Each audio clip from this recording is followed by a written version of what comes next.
Welcome to the Whitetail Legacy Podcast, coming in your ear holes October 1st.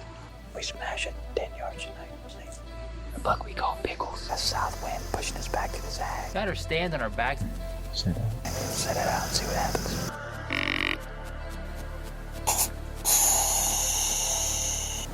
You on it? All right.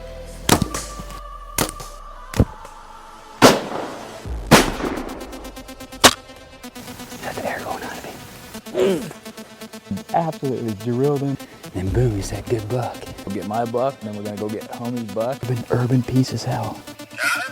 Got him. Pickles is dead. Kevin Gates, both kills on hanging hunts. My first public land buck. Nice work, dude.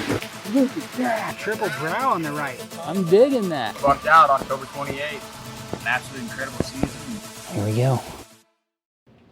Welcome to the Whitetail Legacy Podcast, and I'm going to hit you twice saying that because I said it when we had the guest on because I forgot that we didn't record an intro yet. But appreciate you guys tuning in to the Whitetail Podcast, and that's what we're going to talk about today is a little whitetail, little Iowa versus Illinois. We got our new friend Grant on. Shout out to Logan Sellers. It's actually his buddy that reached out to us. And pretty cool. He actually said that he wanted to reach out to us for something and said that we mentioned it on the podcast. If you guys need anything, like you need someone to talk to, something shit happened in your life, like we are serious. You got to have someone to reach out to and talk to. And we are those dudes. We're going to shoot you straight, listen to what you got going on, try to help you out. Probably not be able to give you the answer, but just talking it out with someone is probably what you need to do. So don't be afraid to do that. And I know it's weird. You're like, I listen to these guys. I don't really know them, but we appreciate you enough for, just listening to us that we'll be there if you need us. We'll make it happen. I would say you're probably going to hear from homie first because he's way better on the messages. Like I don't see him. I don't look at my messages enough, I guess.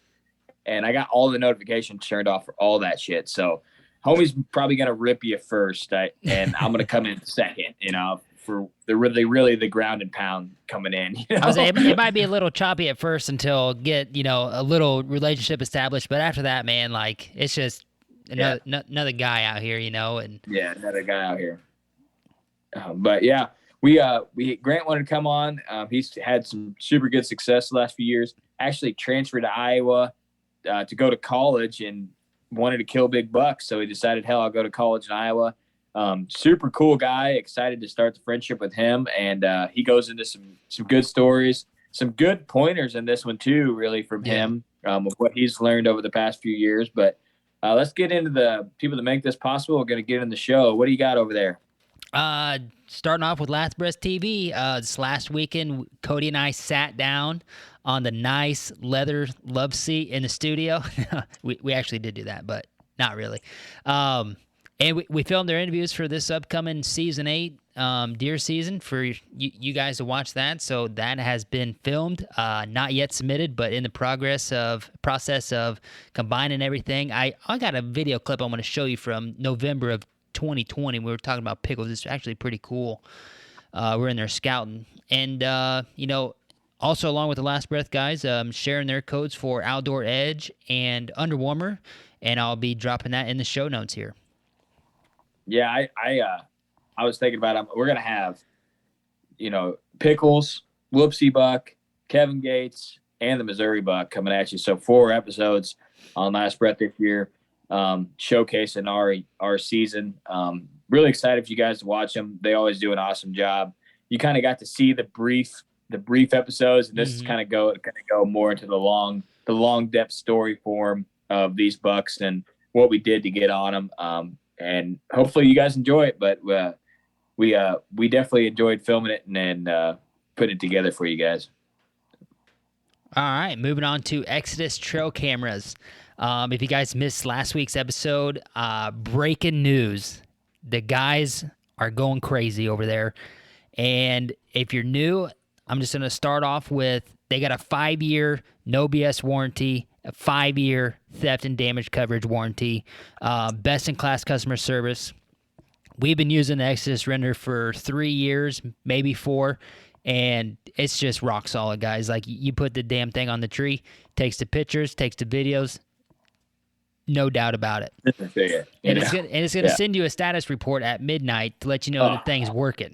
So that is one of the low key points of that trail camera that no one realized that they needed it until they had it. Exactly. Like, oh yeah, it's still working. Got a status update. So what I'm here to tell you guys is Exodus Trail Cameras is running a unique saving opportunity to replace your old junky trail camera that's just laying around doing nothing with the Exodus render.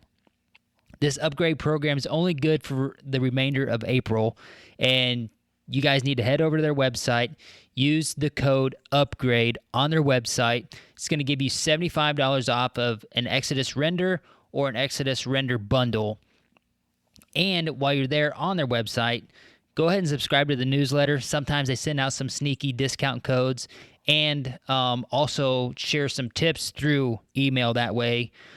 For the current time frame of the year that we're in, as far as trail camera care or getting your cameras out, testing them, getting a firmware updated, stuff like that throughout the year that you might not think about. So be sure to do that. And they've also got some more really exciting news coming down the pipeline that we're going to be able to share here a little bit later.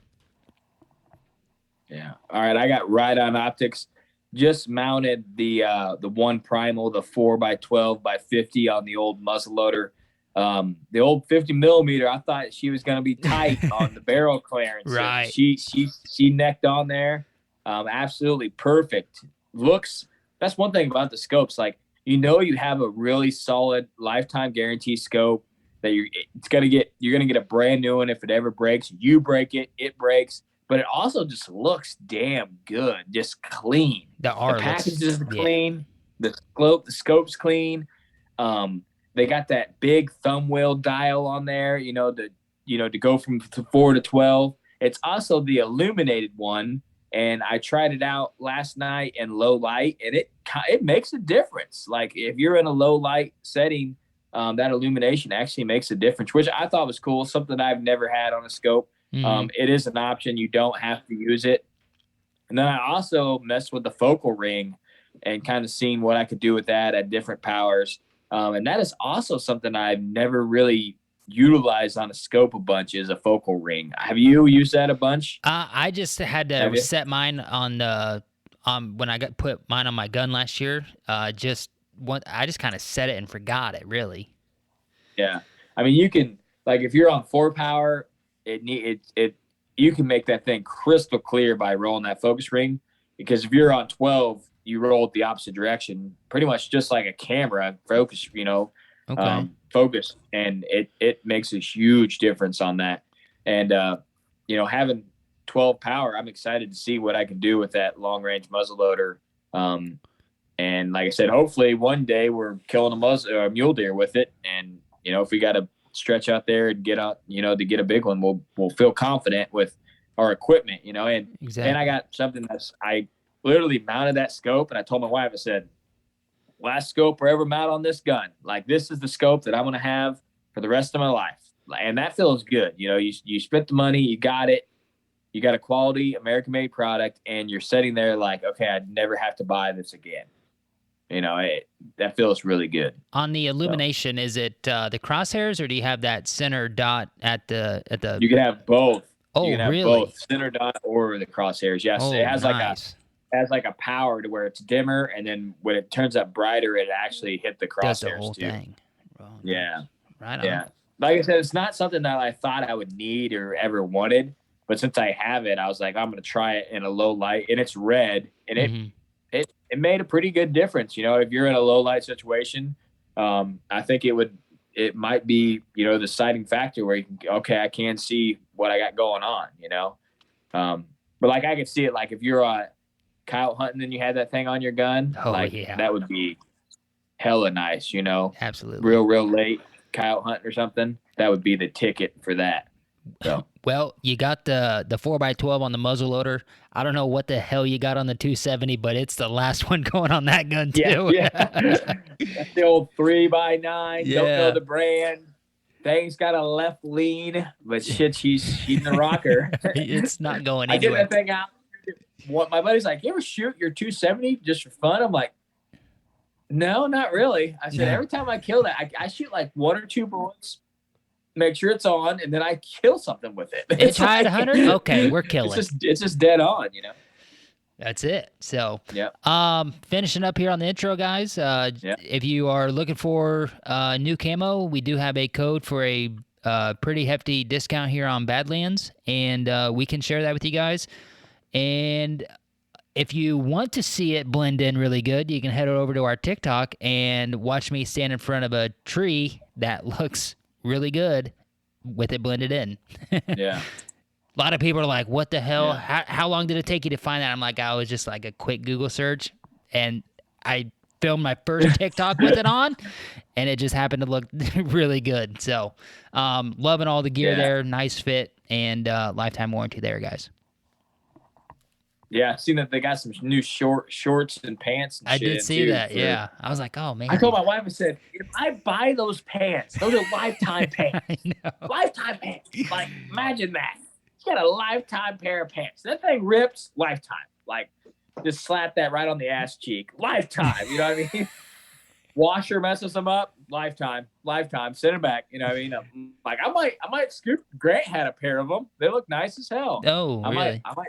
I might scoop a pair this year, you know, when the stars align for us. So, but yeah, we hope you guys enjoy this episode. We enjoyed recording it. This is more of a laid back kind of just talking about deer hunting. But like I said, there is some really good pointers in this episode, and he kind of carries the same kind of traits that we use while hunting. Also, he mentions a lot of things that we have said on the show, and kind of say, hey man, that's pretty solid. That's kind of what I need to do, or that's what I did. So it's cool to hear, cool to talk to your listener. If you are a listener, don't be afraid to reach out. If you have a question or anything like that, we're always here.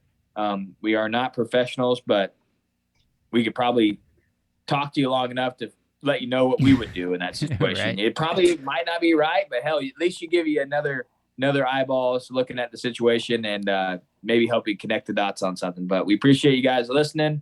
And let's get into the show.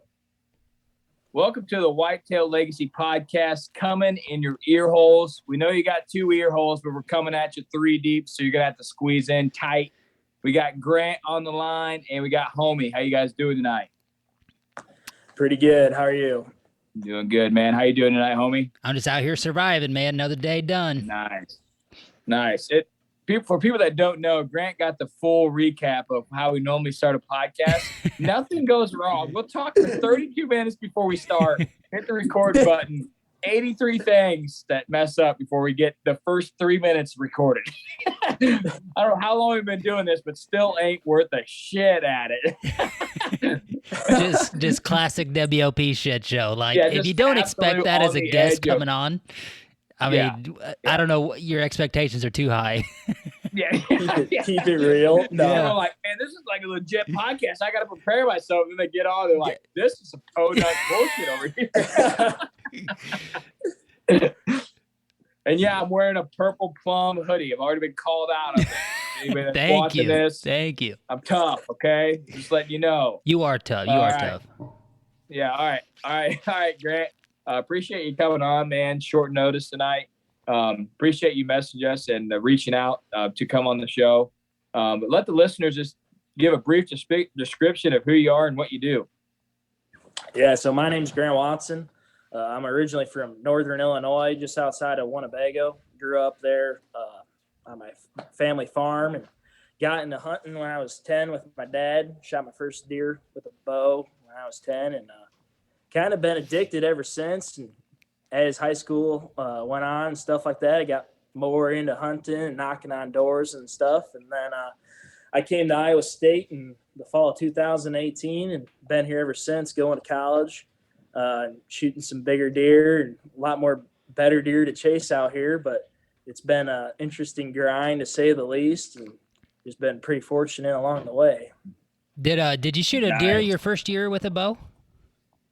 Yeah, so my first year hunting by myself, I shot this 5-point buck on October 30th, and I actually shot it with an arrow I found on the property. I just pulled it out of the grass, was like, yeah, it shoots pretty straight. And so I shot this deer, and it was awesome. I was hooked.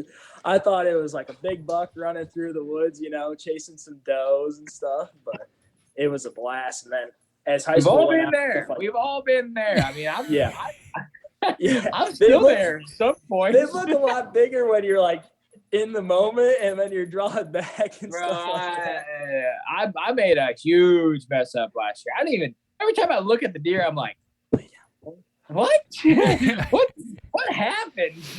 No, yeah, I had one of those oopsies, but it's a learning experience. Yeah, it is. Yeah, and then we run a bunch of trail cams, and I got a buck, we call it chips and dip, and I was like real excited to see him, and I was thinking, man, he's high 40s 50s.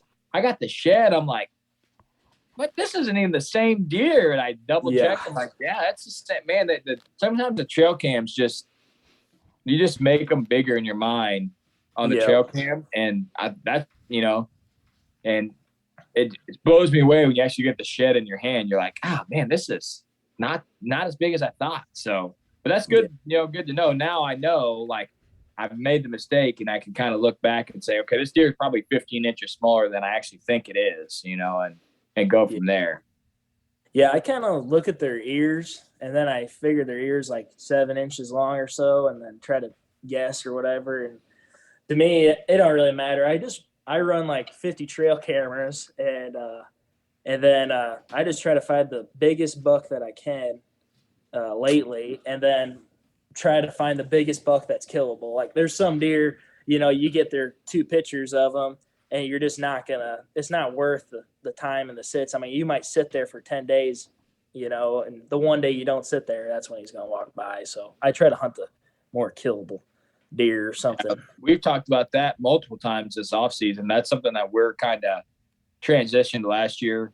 Instead of, everybody wants to kill a giant, and we have, we both killed really solid deer, but there's just deer that are like really killable, and then there's deer that you want to kill but are just like hard as hell. And yeah, I feel like the hardest hell ones are the ones that you put more effort in because you want to kill them, but you could put half the effort in and kind of take some of the gravy off the top on some of these easier bucks. And if you run enough trail cams like we do, you can find those easy bucks. Like, I feel like next year, one of us is going to kill a buck we call Trailer Park. He's just like ready for the picking, man. Yeah. He's just one of those bucks that's just like there, ready to go. He's daylighting multiple times. Oh yeah, easy access. Like, we know how to hunt him. We know where he was all year. He probably daylighted 8 or 10 times on trail cam. Like, I mean, and you're like, okay, yeah, and he's got the potential to be really something special next year. So I'm excited. But like you said, there's bucks and then you got a buck we call West Side. We talk about a lot on this. Oh yeah, deer's just like, I'm here, I'm cool, I'm gone for 3 months, I'm back. Like, he's just he's there for 7 days in a row, then he's gone for a month. You're like, there's no pattern. This deer has no pattern at all. He just does whatever the hell he wants whenever he wants. Yeah, I was chasing this deer this year, and I actually found the deer sheds on public land just outside Ames here. I got them behind me, actually. And I called them the flyer buck, but I found these sheds on public land. Nice. And then I didn't hunt him. I actually found his sheds before I checked my trail cameras and realized he was there. And then 2 years ago in 2020, he blew up. I mean, he was pushing probably 190, 195. And then I ended up shooting the deer behind me, sickle head that I was chasing. And so I never even chased this buck. I called the flyer buck. And then this year I chased him. But I did the bullshit sets. I was like, oh, these guys are killing. I got to be out there. And I was just wasting my time. If I would have waited till like the middle of November, I would have probably had a chance to shoot him. I mean, he daylighted quite a few times. He got smaller this year, but he ended up getting shot by the neighbor, I'm pretty sure. He was like I don't know. He had to bend over 170 inches as a 9-point. He was like 23 inches wide. It was just crazy. Wow. But Isn't it crazy? Like in the moment of like the season, you're like, okay, this is what I want to do. I want to dedicate, this next 2 weeks to this buck, chasing him. And then, Cody and I have said it on here about chasing Magnum, West Side, you on this flyer buck. Like now you're looking back on it, you're like, God, that was kind of a dumbass move. Like I just wasted all that time when I could have actually went out there having a little better hunts going on. It's just crazy to look back and be like, man, that's probably not what I should have been doing.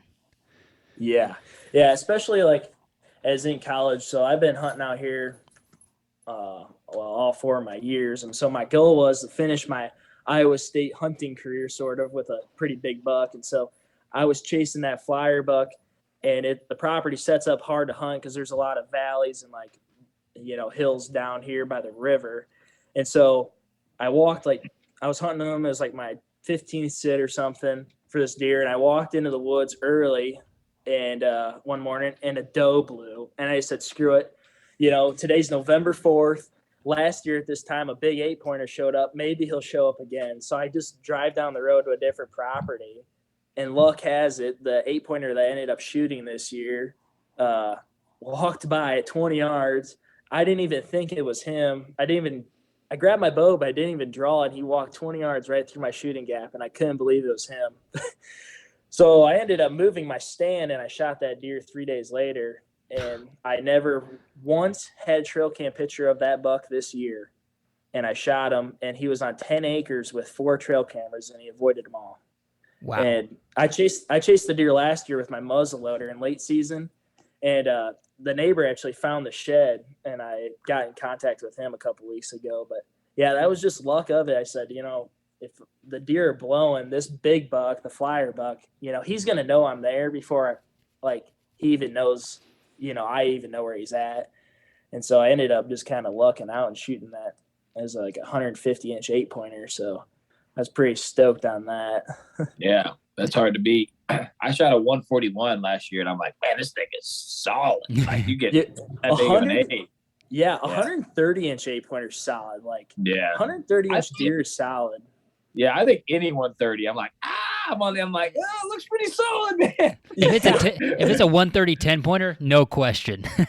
Yeah, I'm just like still right there. I'm like, it's looking pretty good. It's looking pretty good. But yeah, it's just, that's tough. But yeah, go ahead.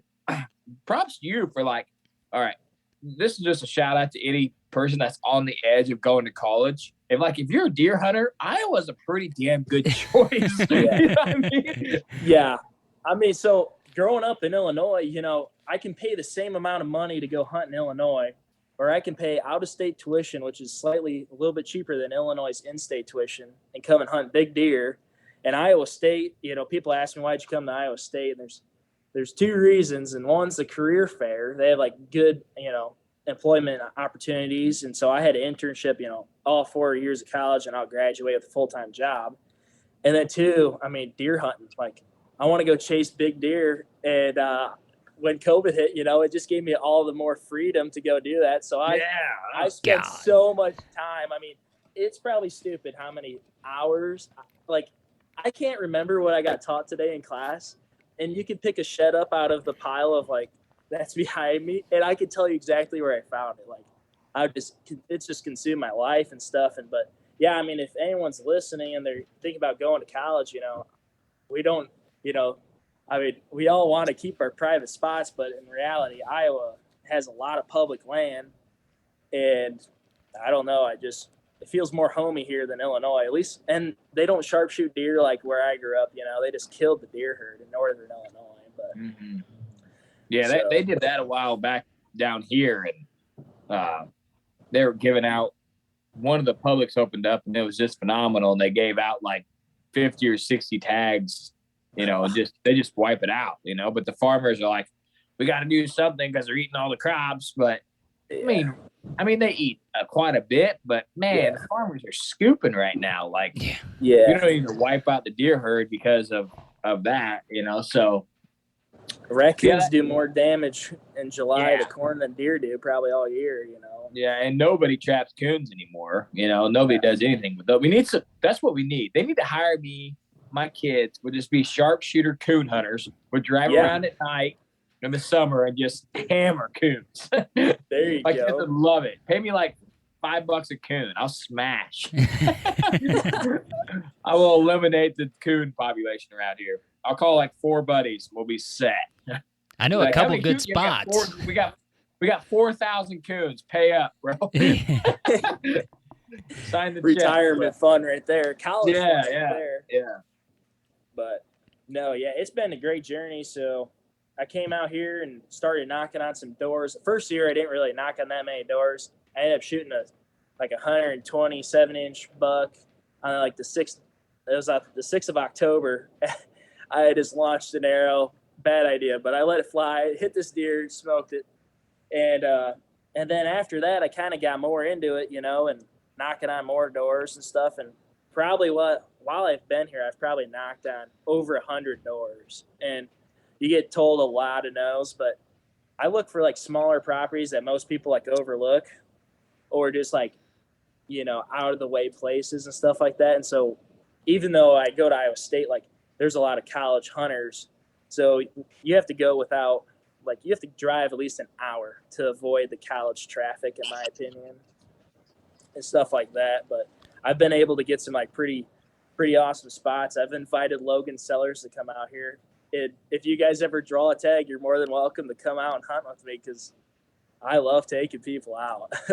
Nice. But, yeah, we love Logan, man. He's invited us up a couple times and made us pass bucks on his property. So pretty good time. He sleeps in the blind, and then, oh, look at my buck, bro. Let's let him grow another year. Right. Yeah, I know. Let him grow another year, but I guarantee you he'll listen to this. But we love you, Logan. 1 year we're gonna kill a buck up there. It's gonna be legendary. It's gonna be absolutely legendary. It'll be the Whipsy buck I met too. Logan buying some food plot seed. And that's how I got to know him. And I was like, whoa, this guy's got some big deer on the wall. There's just like European mounts all over and stuff like that. And then I've been in contact with him since. And so this deer behind me, he's turned right now. But anyways, the day I shot him, Logan called me up. He's like, dude, tell me all about it. And this deer I call Sicklehead. I chased him. And I was chasing him and another buck I called Red Rock on the same property, except Red Rock was like 200 inches.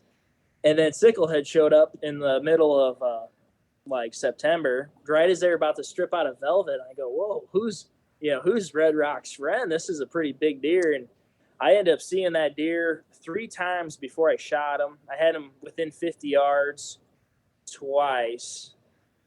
And then I had him at 50 yards the one time, and then he was at 100 yards, and it was cool. He locked up in the valley with another deer, and it just echoed. It was the coolest thing ever. And then I ended up shooting him on November 2nd, 2020, shot him at 70 yards, and I go to draw back. He's coming in, so I turn on my camera. I've never filmed a hunt in my life, and this is the one film. I'm filming this $5 raccoon as it walks by, and that sort of thing. And I look up and I see this rack, and I go, oh, that's probably Sicklehead. And then when he turned and I saw his brow tines, I knew it was him. And he comes in and he's at 7 yards, and I go to draw back, and my arrow fell off the string, and I just couldn't believe it. And so I go to let down, and my bow hits the camera arm. So now he's looking at me, bobbing his head, but he can't see me really because the sun's shining directly at my back. I mean, I don't know how that deer didn't bust me. And I said, screw it. I'm either this deer's going to run off out of my life, or I'm going to let down, try to grab my arrow without it falling to the ground. I'm just going to shoot him straight in the chest. I'm just going to put it right where I think its heart is. And so I drew back and I let her sail and shot him right through the chest. And he ran still like 120 yards, and I hit him right in the heart too. And that was pretty cool. So I got 3rd place at the Deer Classic with him this year for archery typical. And then I shot my bigger buck this year, my 8-pointer I called Big Bud. And so it's just been a blast. I mean, I'm more into shed hunting now. So I had a bad year this year. I only picked up like 32 horns. But the last couple of years I've picked up like 40, 42. and stuff like that, and just driving and putting on the miles. I just rolled over 110,000 miles on my truck. I've had it for 2 years. So I put 50,000 on it since I bought it. My parents are, yelling at me, "Where are you driving?" I go hunting every day, Mom. Dad. They just can't believe it. And then I'm like adding up the gas that I've probably spent. I'm like, holy smokes, I could have probably paid for a couple more semesters. Right. Yeah. But whatever. So. The sheds are worth it, man. Yeah. Is the Red Rock, is that a Lane Frost? Is that a Lane Frost? Oh, man, that's a solid name. I heard that. I was like, dude, yeah. I know. The deer was solid, too. He was like, I can send you a picture. He had like 18 points, a small dropper, and man, he disappeared. But like, I don't send out trail cam pictures. And there's this kid I know that I've become friends with through social media, and he's down at the Bass Pro down in Des Moines. And I was like, "Oh yeah, you get any pictures? This is last year. I was like, you get any pictures of big deer?" He's like, "Yeah, I was chasing this 200-inch deer on public land." He shows me this picture of Red Rock, and I go, "What public land are you hunting?" Like, now I'm like getting defensive. I'm like, what the hell? This deer ran 2 miles, and he was down at the public within like a day. He was down there, and he was out running on the public and stuff, and it's just crazy. But Sicklehead ended up staying around there, and then, but yeah, Red Rock was kind of a once in a lifetime, kind of with the flyer buck, but whatever, pick and choose. It's top 10 names I ever heard for a buck. That's one of my top 10 movies of all time. So I've never thought about naming one. I'm kind of jealous now that I don't have a Red Rock to chase.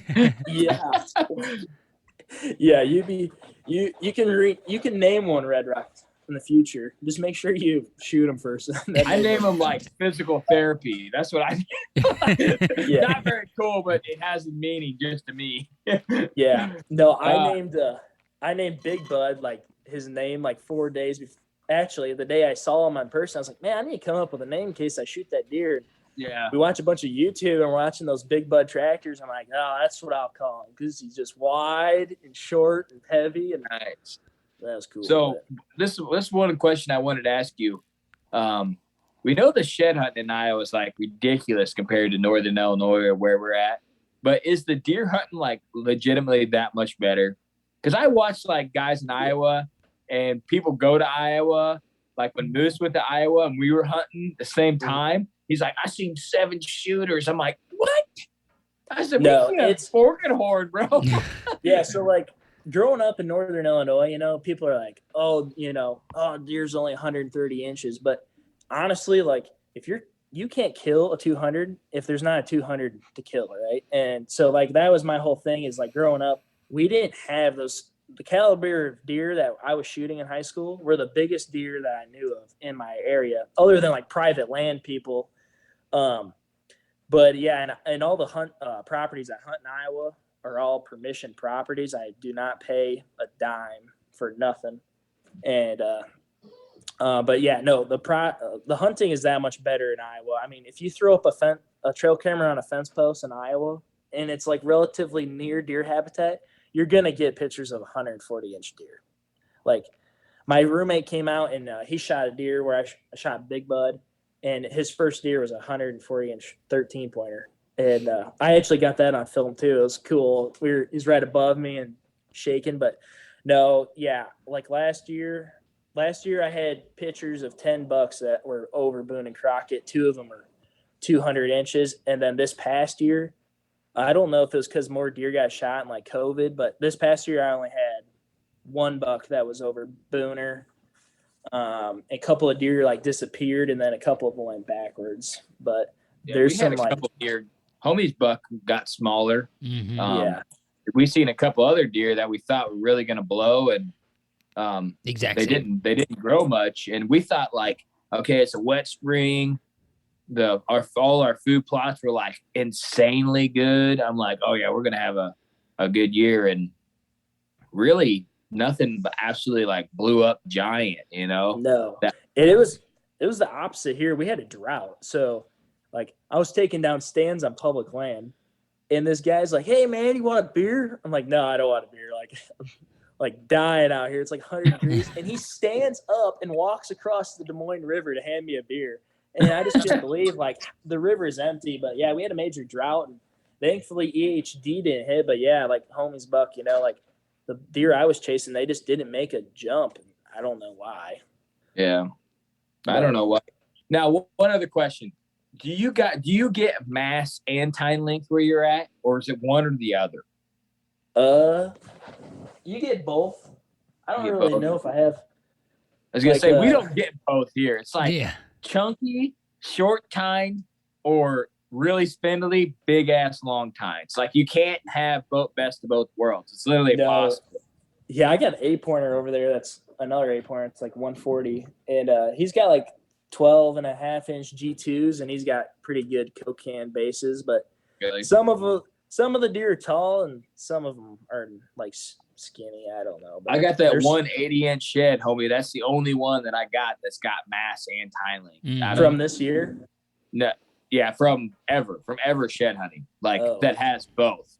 Like I'll find good sheds, but they're either like spindly and long time, or they're real chunky and they got like 9-inch twos, you know, or 8-inch twos. They don't have like 12-inch twos with like 5.5-inch bases. Like it's hard to have both, you know. And I didn't know if Iowa had enough to push it over the edge, because that's like all of our deer, how they get high scoring here is they got to have a shitload of points. Like we don't, we just got to find deer that have a bunch of points. And that's the way that we get to the 190. Like, oh, it's a 17-pointer, you know, like, okay, that makes sense. He's got a good frame, but he doesn't have shit in time length. You know, that's normally what it is. Yeah, the 8-pointer shot this year, he had short beams, which like hurt his score, but his time length was pretty amazing. And I don't know if you've seen the pictures, but I mean, he's got mass too. And I mean, he's just everything you want out of a deer. But I feel like it depends. Like if you're hunting around Ames and like the Boone area, which is just west of here, then like the deer like have mass and they're like medium sized tines, or they're really tall and spindly. Or if you go like further west, then I feel like they just get like taller, but not like the mass just like stops. Like it's a different genetic pool and that sort of thing. But I found a couple of good like genetic pockets that are like, we talk about that on this show all the time. There's genetic pockets where it's really, really good around here, and then there's spots that they just ain't there. And we found leases that were like, it's really close to the good shit, but it's just not. There's decent bucks on there, but there's no giants. You know, and you're like, there's no reason. There's a giant over here. There's a giant over here. We're in like a triangle, but there's a line where there's no giants. Giants don't pass this line, you know, and it just seems to be that way. And I can literally draw a line on the map. From here to here is solid. You get too far this way, not so good. But I feel like, we've said it on here, I feel like anywhere around where we live, you should have a 140, 150 to chase, at least, you know, somewhere. You know, but there's quite a few like out here. Yeah, but I know. Every time I watch someone in Iowa or see someone go to Iowa, they share trail cam pics. I'm like, damn, dude, these guys, there's bucks everywhere out there, man. And Moose was trying to tell us how crazy, because he's hunting like mountains and shit where he's from, and and it's just complete. He's like, dude, it's a complete. He's like, I'll rattle in 3 or 4 bucks at a time. I can't tell you the last time I rattled in a deer. Like when I was on Tina's, I used to rattle in a couple, but I haven't rattled in a buck in years. They just don't respond. I haven't rattled in a buck in years. I called in the 8-pointer I shot this year with a doe bleat because I just needed him to give me he was at a Y. I needed him to come down the right side, and he did. That was his mistake. It the can? Was it the can or was it the bleeder? It was the extinguisher. That's man. I wish it was the can.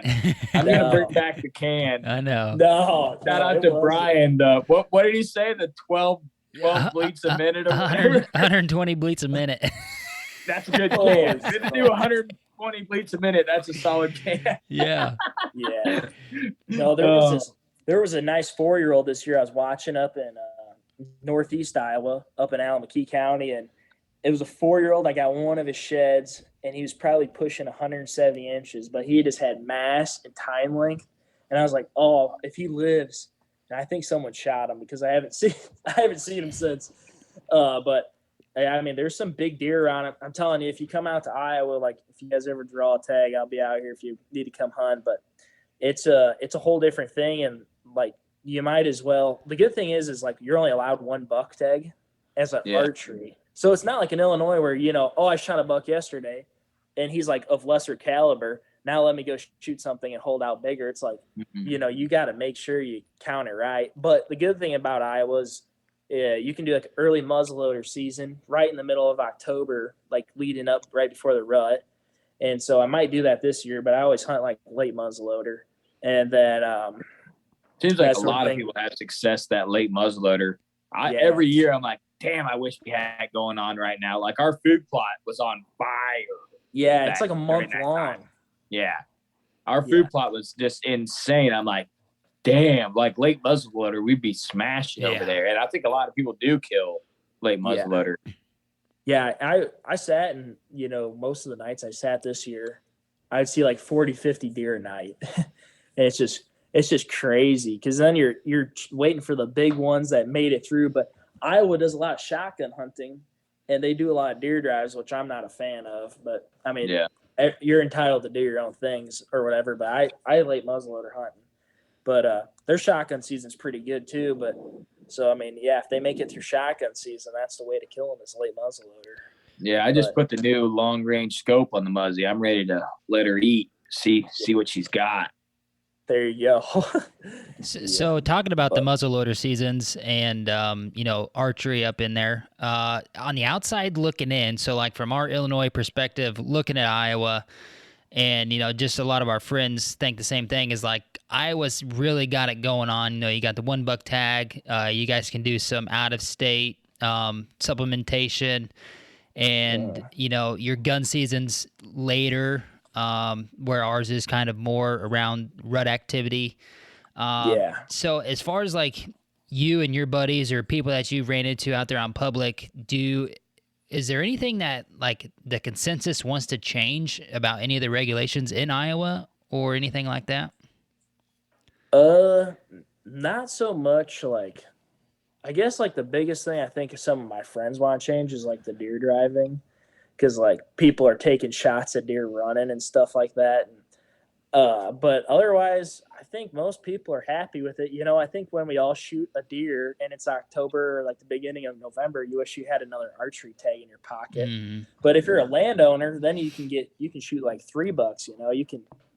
You can pull a landowner's tag in archery hunt. So, but looking from like Illinois' perspective, I mean, Illinois would be much better if they backed up their gun season and that sort of thing. I mean, our deer breed, all the way through.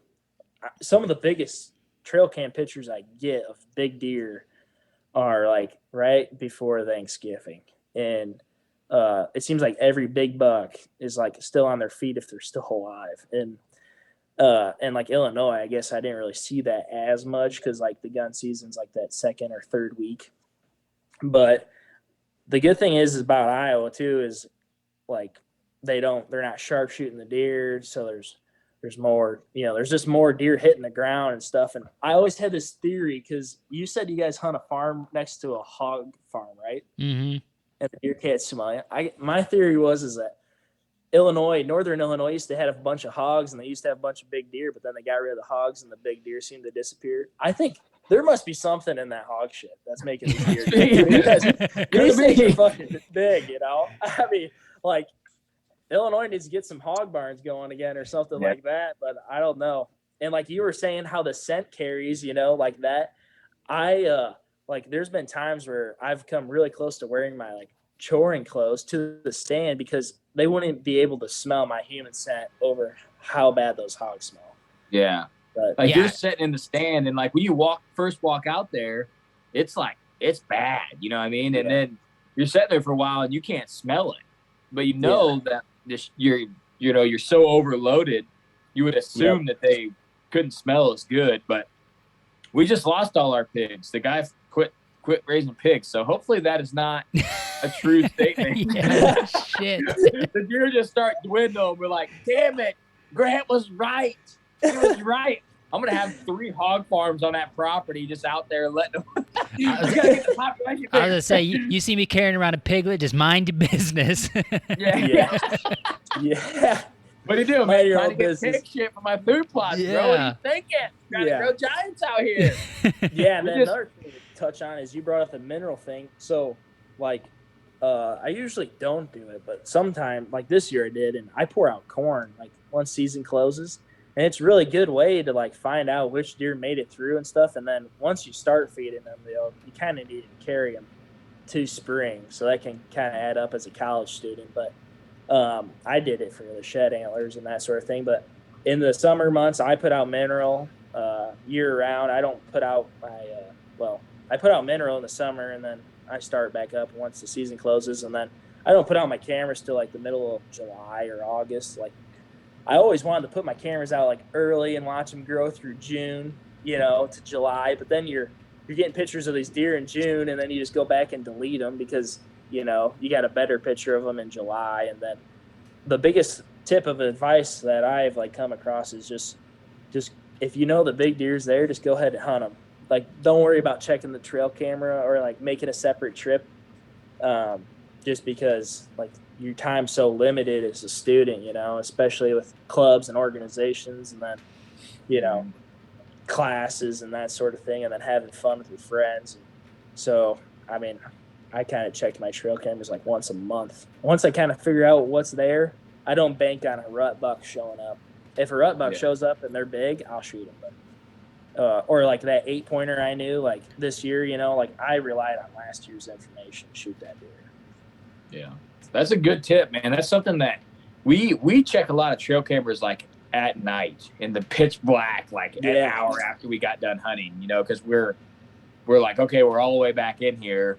We're hunting tomorrow, but let's take an extra. We normally like ditch our shit and then basically start walking and pull cameras and try to get an idea of what we got going on, or we'll pull them on the way in to go hunting.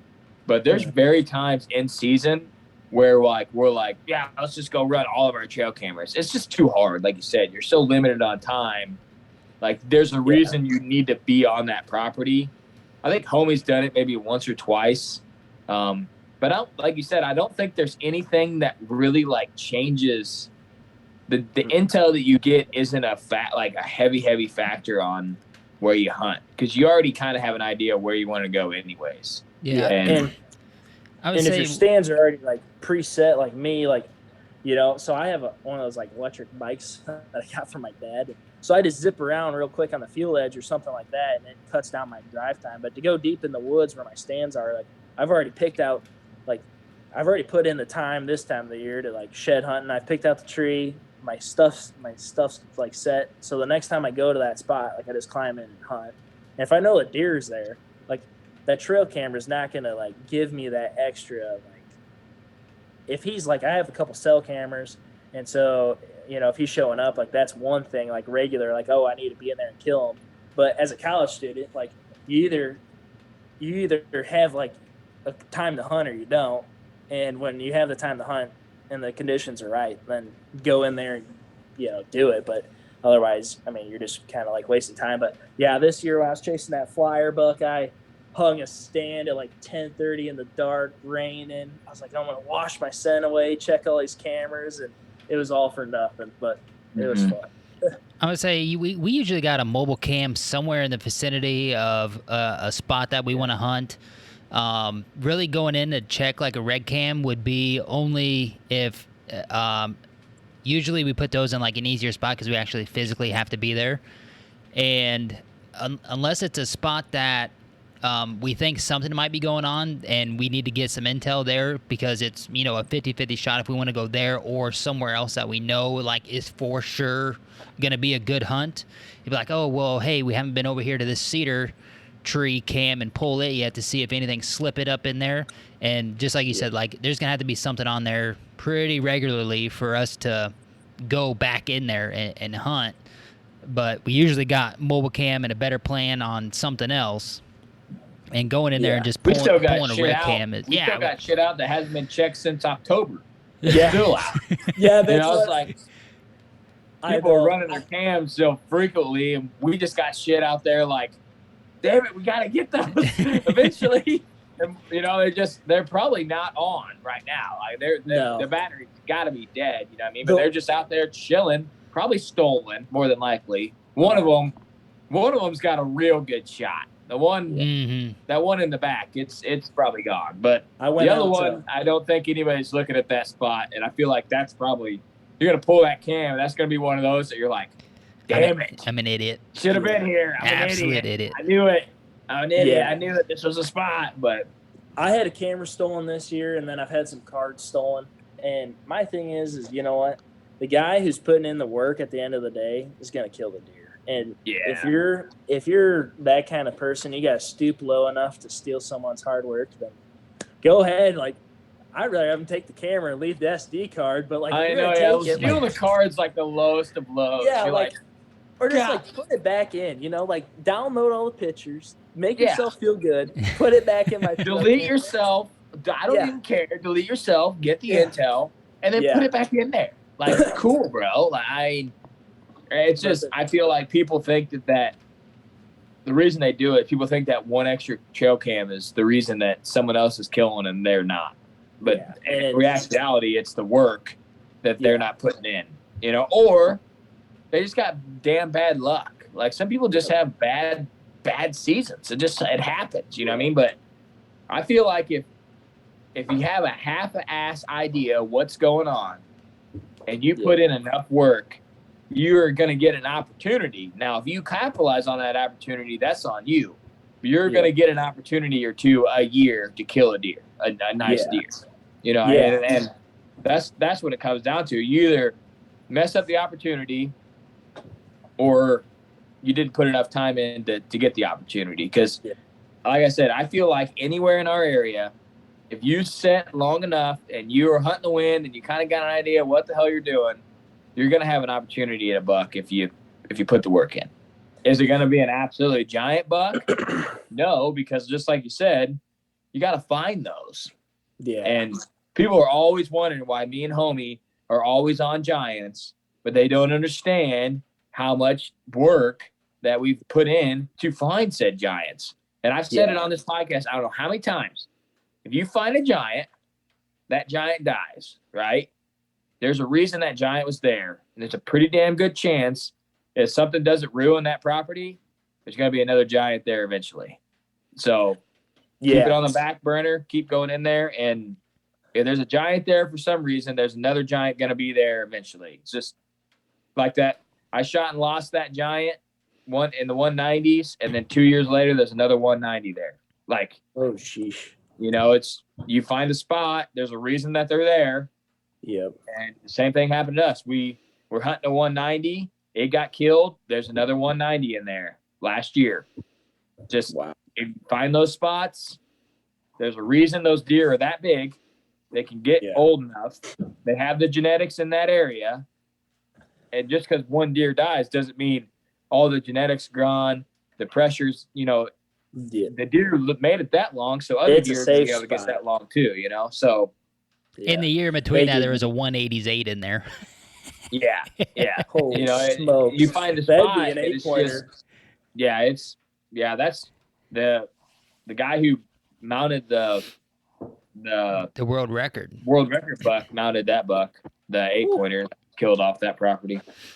So that's how we found him. I was talking to homie about this 8-pointer, and then we seen a picture of it. I was like, holy shit, that's that 8-pointer that I was hunting. And it was that guy had showed a picture of it mountain. And I got trail cam pictures of him and everything, you know. I almost killed him 65 yards. Snort wheeze. I've snort wheezed and scared more big bucks than anything.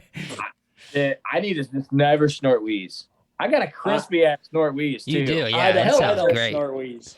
I don't know. We need to compare that to 14 vodka and diet deep homies snort wheeze and see how it goes.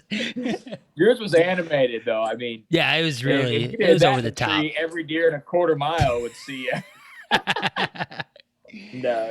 No, the guys who are consistently getting it done, put in the work, and then there's the guys that just have my dog. There's the guys that just have like stupid crazy luck. I know this guy who went down to southern Iowa. He went hunting one day, hung one stand, shot a 194. It was his first buck with a bow. That's Iowa. I mean, there's don't really even good talk luck to me right Yeah. now. There's really good luck, and then there's like I've said it on here multiple times too. There's really good property. Yeah. Half the deer I've killed is because I had really good property, not because I'm some magnificent bow hunter that knows exactly what the hell is going on. I was on like a freaking nature place. Like it was just unbelievable. And I didn't even know what I had when I had it. You know, I hope he didn't get to see. He got to see some of the good, but he didn't get to see when it was like Jurassic Park and that sumbitch. Dude, it was insane. You know what I mean? Bucks running everywhere. Yeah. That day, I called the homie. I'm like, oh, I'm killing today. I think I seen 7 shooters in one day, you know, and then I ended up killing. Like, called out. I killed my target buck that day. You know what I mean? Like, it's insane. We were hunting this spot, my dad and I. So my dad's been like a big role model for me in the hunting thing, and then my mom's been very supportive too, and my whole family. But my dad and I were sitting in this stand, and one night we saw 7 bucks. I shot and missed like a 150, and then there was like 2 160s that come out, and I ended up shooting one of those, and I lost it because it started to rain, and then we lost all the blood. And the landowner's like, yeah, I found this dead buck down in the creek. And I'm like, the one spot we didn't look. So if you ever shoot deer and lose it, check the ditches and check the creek bottoms. But yeah, you just got to put in the work, and you got to so I'm knocking on all those doors, and I hunt quite a few spots. Keep the good ones. And if they're like mediocre, maybe stay in contact with the landowner, but just get rid of them. I mean, don't focus on them. Don't waste your time with them. There's spots out here that you're never going to see a 140, a 130. You're never going to see one. And then 2 miles down the road, you might be in 200-inch class deer. I mean, that's how much it is. Just like I was saying here, man, there's areas and knock doors in those areas.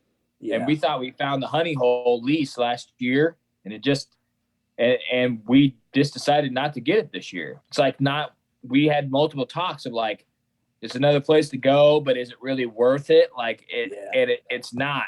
And then you waste, you know, your resources on that property. You run your trail cameras there. You waste your stands. You waste your time when you already know where there's a giant, like, and you're just searching for another giant. Like, you know where one's at, and we have this one place, and I don't know how many times I'm like, literally, you could kill a 200-inch buck on this place every time you hunt. Like, it's that type of place. It's just magical. You know what I mean? You have no idea what's going on, you know, and they're out there. We've seen them, you know, and no 200s, 190s, 190. We can't seem to break that. I know. That gap. Yeah. I'm real They're good hard at to finding find. 190s, 200s, they're hard. Yeah, they're slim. I've only got pictures of 200s ever, and they're both from the same year, and they both got killed. Yeah, but I'm like I said, I'm real good at getting pictures of like 190 class deer around that area, and then I don't think we've ever had a picture of a 200, have we? You think? No. Multiple 180s and 190s though. Yeah. That's like our bread and butter. Every year we got something of that caliber to chase, and most of the time someone else kills them. It's because it's freaking public land most of the time. But absolutely devastating. I've been wanting to go to Iowa public land just because it seems like it's just so. Yeah, it's really cool looking ground, and that's another theory that I have. Like, there's a lot of timber in Iowa. There's a lot of farm ground, but there's a lot of river bottom timber. And that's something that we don't have around here. Like, there's patches of it. There's no like big blocks. And every time you get a big blocks, you got big bucks. And I feel like that's the difference between Iowa and Illinois, is, you know, they have those big blocks of timber that are public. Then, you know, the hunting pressure might be there, but those bucks have enough area to get away from the pressure. Where here we have no public land. Oh, none. And the pressure that's on that public land is very high. And most of the time there's limited timber and it's more like open timber. And the bucks they don't like that shit. They don't want to be in there. And the only reason they're in there is because the does might be in there. And then some guy gets lucky. And every year some guy gets lucky on one of the pieces to the south of us and kills a giant. And I love it because every couple of years a giant will get drug off of it, and everybody just gravitates to that place. And the pressure gets higher and higher. Me and homie went in there, walk for miles, and you just can't find a spot that they don't have a stand on it. It's impossible. You get to a decent looking spot, stand. Guarantee there's a stand somewhere. And I mean, I don't know how many times we hunted out there and seen somebody. And then I hunted that same property 5, 6, 7 years ago. Nobody. Yeah. Nobody. There's a guy camped out in a van out there late season. Oh my God. Dedication. Like an old school Winnebago. I'm like, this shit is getting radical. Yeah, no. The public hunting in Iowa's gotten worse. I would say, or at least the spots that I've been like running cameras on.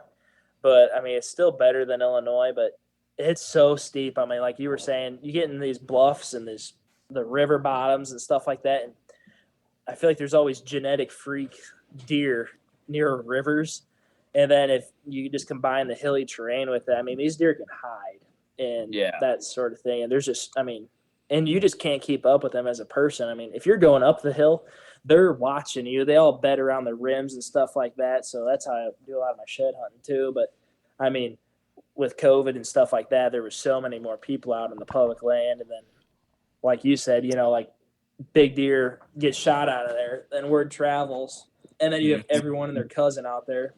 And that's kind of how one of my spots went, where I was chasing this flyer buck. And this year he was I don't think he crossed onto the public this year, but last year and like years past, there was just like a 180, 200 inch deer there like every year. And yeah, there's always a booner, but not anymore. But you just got to put in the work and look, and then it's a lot of it's like who you know too. If you know some like little old farmer or whatever, old lady, help cut the tree out of her yard or do something. Right. That's where the good ones are. Like we're finding out like the 40 and unders are easier to scoop as a lease or permission. You get above 40, it's pretty hard. There's someone on it, or it's a no. Other people, and someone's been burned on it. It's just like nobody wants to give the 40 a shot because it's not enough room to run. We were talking about that last week, and like 40's enough for deer hunting, but turkey hunting, it just ain't enough. Like no, turkey hunting, you need some acreage for that. Like you need to be able to move. Yeah, I hunt one spot next to the Ames Airport, and it's 5 acres, and I just sit on the edge and in the landowner's yard, and the deer all come out, and like you can see the biggest deer that's in there, and there wasn't a big one there, but I'm like, one day there's gonna be a giant in here because they're either on university property or the city of Ames, and this is just outside the city limits. So hopefully, fingers crossed, there'll be one day. Don't sleep on the city limits, Bucks. We killed the city limit buck, man. I told my roommate, I said, so what happens if you shoot a deer and it takes off across the runway and gets smoked by a jet? Like, we're just gonna walk away from the situation, or what? Pretty much. I would say so. I killed one, and homie went and scouted and shed hunt that property, and he was like, I was walking this real good bedding, and then I was just in some dude's backyard. I was like, I said, I killed a buck and it died in that guy's backyard. And I had to go tell him. I was like, hey, I need to track blood through your backyard. And he let me drag it out through his yard instead of dragging it through the rest of the property. But homie's like, I'm walking this real thick bedding, and then it's just this mowed grass backyard. I'm like, we're right there, man. These does are bedding right on the edge, Yeah. But I think there's something about those city bucks. I don't know if I think they're more like they smell people more. They hear weird sounds and shit more. There's dogs barking, doors banging. So I think you can like hang and hunt on those a little easier than you can like a regular buck. or, Yeah. a buck that's real deep into shit. I think the same thing about my suburban piece out here. Like the does there's so many of them, and you shouldn't be able to get away with what you get away with. Like, it's just silly. You're sitting there, you're like, okay, this is the 12th doe I'm 8 foot up in this tree and no cover, and there's 12 does that walk by me. Like, that one doe smelled the base of my steps, then walked out, and I killed it. I was like, what are you doing? But it wouldn't take much to screw it up, though. That's kind of like my small spot here. Like, if I'm in there 2 or 3 times, then like they're gonna catch up. But I sat like 10 feet from the road with my bow, and I had there was a 10-pointer, it was like 140 inches, the biggest deer on the farm, and the 5 acres next to the airport. And he came out, and I saw him. I was like, yeah, he's not big enough. So I just walked back through their yard, hopped in my truck, and left. And like, he didn't even move, which in some ways isn't hunting, but I mean, he's still a wild animal. He just thought I was the landowner putting out bird seed in his feeder or something. But yeah, take advantage of what you can. So to kind of end this up, I think we should name this Iowa versus Illinois, homie. What do you think? That's kind of what we're talking about most of it. That'd be good. We got pheasants here too. That's a good thing. We got the pheasant spot in Illinois. Yeah. Yeah, we got that on lock. But let's say top 3 things we love about Illinois, top 3 things we hate about Illinois, and then you can do Iowa. That sound good? All okay. Right. You think you can nail that, homie? I can at least come up with a couple. Okay. I can come up I'll go with first. 3. I'm probably going to steal a couple. I don't like that we can't mineral in Illinois and you guys can. I think that's crap, like out of season mineral. We love to be able to do that. I just want it for the trail cam pics. That's all I want it for. I just want big velvet, 37,000 different angles of a giant buck looking right in the camera over a mineral site. So that's number 1 for me. Number 2, I want that freaking muzzleloader season in October because we would slaughter. That's just a good time for us. I was thinking about how many bucks like you don't want to make a move on because you're like, man, if I get real close to him right now, I'm going to booger him up when he maybe is, more apt to daylight. Yeah. But if you could set up like 150 yards away from him and be like, oh yeah, I'm good. I'm way out of the range. I'm not going to bump him. Your odds of killing him would go way up because you'd just be able to throw more hunts at him and still be within kill range with a muzzleloader. So not having that is, I think, an awesome factor. And then the public land, just not having the amount of public land you guys have is just devastating to me. We just don't have anything. Like, it's very small little chunks, and if it is a little chunk, there's a bunch of guys on it. 3 things I do love about Illinois. Oh, also, I'll throw a 4th one on. Homie, you can go ahead and mention this one. The turkey season in Illinois is dog shit. Calling it right now.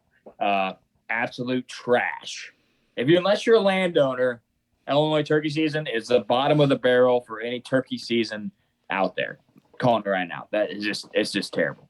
But I love that we have giant bucks that are there. If you can find bucks that aren't heavy pressured still and that will daylight pretty regularly, if you just got to put the work in. I like that our tag system, we get $2. Like, that's killer. Like, $2 with a bow, 1 gun buck. You can't kill 2 gun bucks, can you, homie? Yeah, if you have 2 tags. I believe so. And if you have a CWD county tag. Yeah, I mean that's CWD is that's the low key Logan Sellers move right there. Yeah. But number 3, I don't know, man. I don't know. What do I like? Homie, you go. I'll think of something else. What do you got? I don't have any more that I like. Something I don't like is the October 1st start date. I'd really love to see the September 1 come into play, at least September 15th at a minimum. September 15th at a minimum. I don't know how many. Would you want to shrink the back end or keep it? Yeah, we can shrink it. We can cut it at the December 31st. We can cut her there if we get the front end. It's Yeah, still, we would be devastating if we could hunt we would, the 15th, man. no It'd be, question about it. we have daylight bucks like multiple until like the 21st of September, and then it's just a God. yeah, crazy. They know it's coming. We got like the week before season, 10 days before season. They're out of there. Got any more, homie, or no? I think Cody ripped them all off there. So Yeah. Okay. Yeah, I kind of screwed you. One thing I love about Iowa is the one tag, because like I feel like you're more picky, but that's something I don't like about Iowa too, because I wish I could hunt the entire rut. Another thing I like about it is we can supplement. That's big for me because I can put out one camera over like a mineral pile, and I can essentially know every single deer in that area. Like you might get new deer to show up in the fall, but like you get a pretty good gist of like what's in the area. So that's nice. And something else I like is Illinois' youth season is like in October, and it's like only like, what is it, a 3-day weekend? yeah, Okay, Iowa's youth season starts in like the middle of September and runs like for through 2 or 3 weeks. So I like taking out youth kids, and like since I've been at Iowa State, I've taken out two young, a young lady and a young man. And then, so like, that's nice because in September, I'm like, well, we might shoot the biggest deer on the farm today because it's the middle of September and he doesn't even know what's going on. And you can, use your gun and we can shoot 350 Legend here, which is a straight wall cartridge. So that's cool. They just passed that for Illinois, straight walls. So dude, that gun's sweet. I see a lot of people. I just bought that muzzleloader last year and I was like, I've been doing a lot of reading on the 350. I'm like, man, I might have messed up. That seems like the ticket.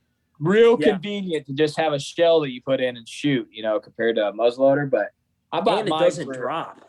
Yeah. It's like hard hitting like this. So I took this young kid out this year in northeast Iowa, and he shot this deer, and this deer went flying down the hill. I mean, he just rolled it. I'm filming, and I was on the wrong deer. This deer goes sailing over the hill. I mean, but that's the only reason why I'd probably shotgun hunt in Iowa would be to use that cartridge, because I have to use my muzzleloader in muzzleloader season. But yeah, and then the only thing I would probably change is get rid of the deer driving in Iowa. I mean, it's a good thing for like family, and I'm probably gonna make some people offended on here because like they do it for their family groups and stuff like that, and I've been a part of them, and they are pretty fun and stuff like that. But man, there's just a lot of deer that get wounded and like lost and stuff like that. And, I mean, that happens no matter what when you're hunting, right? But I don't know. Hey, homie, have you ever told the Amish story on here? The Amish coyote hunt story. Yeah, I did talk about it briefly there when, like, but that makes me think of like the deer drives. We have some deer drives over here, but homie went on this Amish coyote hunt. They just it was did the most radical thing I ever heard in my life. They did it in deer season this year. They did it the first weekend of the new year. Yeah, it was. Oh my god! I was like, what? So what happens is, I mean, the Amish put on this coyote hunt. In order to get into the hunt, you have to submit your land to be hunted on. And my wife's grandpa and my wife's uncle have like 200 acres, and they submitted their land. So that's also good because you get to walk the neighbor's piece. And I don't know about anybody else, but I was doing a little more deer scouting, walking around than I was doing coyote hunting. But literally, they drop you off every 30 to 35 yards around the whole country block. And everybody just starts walking towards the center with shotguns. Yeah. And obviously, like, you kind of have to sign a waiver type thing. If there's any deer, like, you have to kneel down and let the deer go by you. You can't pick up any sheds. Just can't mess with any wildlife other than a coyote. And I tell you what, man, like, that's a way to clean them out for sure, because there's a lot of shooting when you see one. But it, like, when you get down to the last, 300 yards, like I'm slowing way the hell down and letting everybody else just take the charge, man. Damn, coyote ain't worth all that to me. But to see some Probably guys sounds just like go World right War in there III. is radical as hell. Holy shit. Yeah, the guys out here run dogs. So they were running their dogs a couple weeks ago, and they got those fast dogs. I don't know what they're called, but I don't do much coyote hunting. There's bobcats here. Yeah. Boxes, Yeah, that's but just I'm assuming that like those deer are already like kind of on edge, and then those Amish people go through there and just those deer are like, I'm out. Yeah. There's 30 people in this place. I'm out. You know, like, I didn't the just get Amish bumped. I people- got bumped, then I got bumped, and then I got bumped. You know, I'm out of this place. So yeah, the Amish people, they shoot a lot of deer, and they utilize everything they do. But up in northeast Iowa, they'll shoot like 30, 40 deer in their group because there's a ton of does up in northeast Iowa. You just see this small flatbed go by full of deer. It's just crazy, but I would almost everything. bet you that the world record buck is in some Amish dude's barn right now. Oh, like those guarantee guys it. are legit hunters. They do not hold back. They kill the crap out of stuff. And I've talked to a lot like at trade show and stuff, and they're good hunters. They know what's going on. You know what I mean? This guy they chase big deer. This guy I met this year, he was the neighbor, and I heard that he shot this big deer, so I thought he shot that 4-year-old, and it has to be like the dad to this 4-year-old. And he's like, yeah, I don't know. Like, I've rough scored it like 178. And I'm like, what the hell? So I drive down there. I grab one of my Amish friends, and we go over to this house, who's his cousin. And he shows me this deer, and he just got it skull mounted, 178-inch deer. It's huge. And I'm like, holy shit, dude. He's like, yeah, I just shot it like the first day out. I shot it like 5:30, and I shot it on my 10 acres off my like back door. I'm like, what? I've never seen this deer. I'm running like 15 cameras all around him. Never seen the deer, and it's huge. And they don't tell anyone about it. I'm telling you, there's a guy that lives off some really good property, and he owns a little piece right next to it, but it's been a club, and I can tell that guy's been like shed hunting that club quite a bit. You drive past his house, there's just like 80-inch white, been laying out in the sun for 32 years, sheds, like just a pile of them. I'm like, dude, that guy's got the good ones inside. You know it. He's just been out here scooping. Don't know where he lives or don't know his name. Tiny ass house.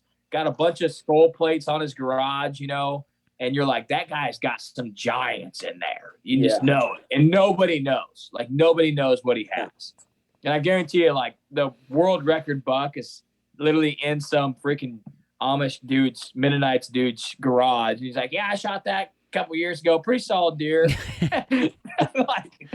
Like, no, that thing's, I can see it now. Just those guys are legit, but we don't have a lot of Amish or Mennonites around us. But I know in Iowa, there's quite a few. Yeah, not so much here in central Iowa, but that goes for like everything. Like, there's some of these guys here, like I was told, like, hey, this guy shot this deer. I thought he shot the flyer buck.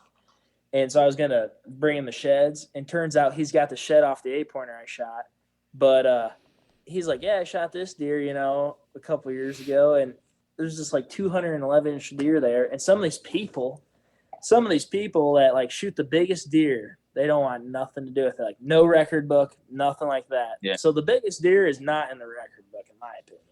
Yeah. But we had a buddy of mine. I'm going to get my deer scored.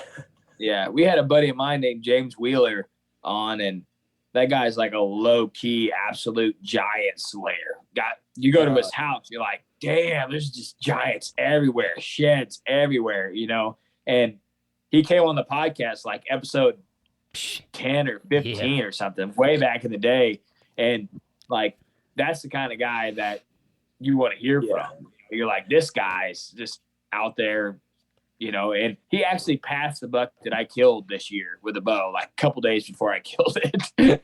I'm like, oh, sorry, bro. Yeah, there's one guy that sticks out in my mind in Illinois, and his name was, I don't know if he's still alive or what, but his name is Don Pottinger. And I remember when I was a little kid, my dad was just taking me out to hunting. We'd go inside his barn, and he had a pool table, and he had a shed pile that was like 5 feet tall, 6 feet wide, just full. And on his wall was like 170, 180, 190, 190, 190, like just huge deer. And I remember as a kid, I was just baffled, like, whoa, look at these big deer. I just couldn't believe it. And I've always wanted to get back there and just like, hey, this is who I grew up to be, sort of thing. But hell, I don't even know where he lives, but it's crazy. So, yeah. Well, all right, man. Well, we appreciate you coming on, telling your story. More or less just bullshit with us for an hour here or so. But the best thing about this podcast is having guys on like you. We met Logan because of the podcast. Now we met you because of the podcast. And I'm hoping I get a text message from you in Iowa saying, man, I just slapped a big one, you know, and that's what this literally the best thing that's come out of this podcast for us is just guys messaging us. And most podcasts wouldn't want to have you on because you're not bringing any, you know, you're not a big name or something that's going to bring a lot of listeners. But we think it's valuable to have you on because people can relate to you more than they can someone else. So hopefully the listeners got some value from this. And homie, you got anything else to say? Oh man, that was just like Cody said. It's good to meet somebody else who's got the same drive that you know we do and we share, and just add you into the circle of friends that we got. Yeah. Is there anywhere on Instagram that people can reach out to you if they want to connect with you or anything? Yeah. So if anyone wants to reach out to me, my Instagram's Grant_Watson42. And so if you go to Iowa State or if you're coming out here or just want someone to show you around too, I mean, I ain't going to show you my spots, but I can point you in the right direction usually. Yeah, for sure. But so it's just Grant_Watson42 and that's all I got. All right, man. Well, just like we always say, try to do the right thing, try to leave a legacy, and Whitetail Legacy is out.